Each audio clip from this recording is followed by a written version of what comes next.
একজন ডিভোর্সি নারীর আত্মকথা।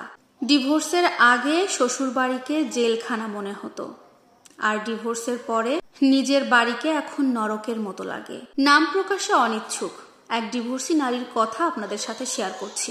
পরিস্থিতি যেমনই হোক, ডিভোর্স কখনো সুখ দেয় না।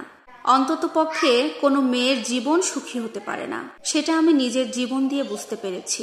আমি জানি না এই কথাগুলো আমি কেন শেয়ার করছি। হয়তো আমি চাই না আমার মতো ভুল আর অন্য কোনো মেয়ে করুক। হয়তো এজন্য, কারণ আমি চাই সামান্য একটু কারণে সংসারটা ভেঙে না পড়ুক। আমি 19 বছর বয়সী একজন নারী। আমার বিয়েটা হয়েছিল আমার নিজের পছন্দে। আমার সংসারটা টিকে ছিল মাত্র 1.5 বছর। আমাদের একটা ছেলের সন্তান আছে, ওর বয়স 1 বছর। আমার স্বামীর চরিত্র, স্বভাব, আচরণ সবকিছু বেশ ভালোই ছিল। শুধুমাত্র ওর একটু জেদ বেশি ছিল। তাও সেই জেদটা সবসময় খাটাতো না। সেই বদ জেদ কিন্তু সবসময় সে খাটাতো না, মাঝে মধ্যে। কিন্তু বাড়ির বাইরের সবাই মানুষজন এটাই ভাবে হয়তো ওর বদ মেজাজের কারণেই আজকে আমাদের এই সংসারটা ভেঙে গেছে।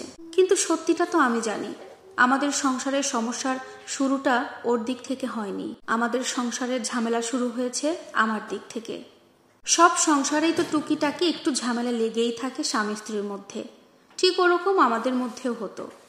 কিন্তু আমাদের মধ্যে সামান্য কথা কাটাকাটি বা ঝগড়াঝাটি হলেই আমি ব্যাগপত্র গুছিয়ে বাবার বাড়িতে চলে যেতাম। সেখানে আমার বোন, ভাই, বাবা মা সবাই থাকতো। ওখানে গিয়ে ওদের কাছে কান্নাকাটি করে সব দোষ স্বামীর ঘাড়ে চাপিয়ে সব কথা বানিয়ে বানিয়ে বলতাম, যেন আমার কোনো দোষ না হয়। আমার কথাবার্তা শুনে কান্নাকাটি দেখে আমার ভাই বোনরাও আমার স্বামীকে ফোন দিয়ে বেশ কথা শোনাতো। তখন আমার কাছে বিষয়টা ভালোই লাগতো। আমার মনে হতো, বেশ তো ঠিকই করেছে, ওর কত বড় সাহস আমার সাথে লাগতে আসে। আমার কাছে কেমন একটা জেদ কাজ করতো। আমি ওর কাছে ছোট হব, ওর কাছে আমি নিজের ভুল স্বীকার করব, মাপ চাইবো, এগুলো কখনো ভাবতে পারতাম না। বরং সবসময় উল্টো করে বড় গলায় আমার স্বামীকে বলতাম, ডিভোর্স দিয়ে দাও, তোমার মতো লোকের সাথে সংসার করব না। এই সমস্ত বলে শুধু বাবার বাড়িতে চলে আসতাম। পরবর্তীতে সবার সাথে বসে আমাদেরকে মিল করে দেওয়া হয়, আর আমরা আবারও নতুন করে সংসার শুরু করি। এভাবে বেশ ভালোই যাচ্ছিল বেশ কিছুদিন। কিন্তু হঠাৎ করে আবারও কি একটা নিয়ে ঝামেলা তৈরি হয়। আমি আবারও ওর সাথে ঝগড়া করে বাবার বাড়িতে চলে আসি। আর এরপরেও এসে ওদের কাছে সব সময়ের মতোই নাটক করে কান্নাকাটি করে স্বামীর নামেই সব বানিয়ে দোষের কথা বলি।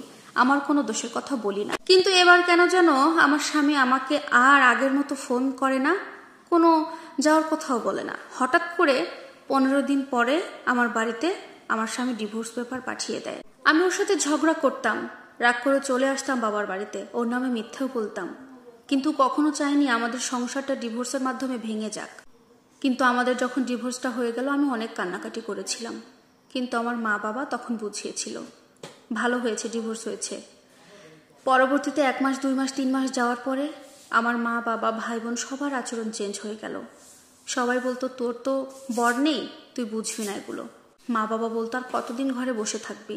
এক কথায় আমার মা বাবা, পরিবারের সবার আচার আচরণ অন্যরকম হয়ে গেল। তখন বুঝতে পারলাম, ইস, কত বড় ভুল আমি করেছি। এখন উঠতে বসতে সবার কথা শুনতে হয়। আর স্বামী আমাকে অনেক ভালোবাসতো, শুধু নিজের জেদ দেখিয়ে, বাবা মায়ের কথা শুনে, পরিবারের সবার কথা শুনে আজকে আমার নিজের অবস্থা এতটা খারাপ করেছি। তাই আমি চাই আমার মতো কোনো মেয়ে যেন এই ভুলটা আর না করে।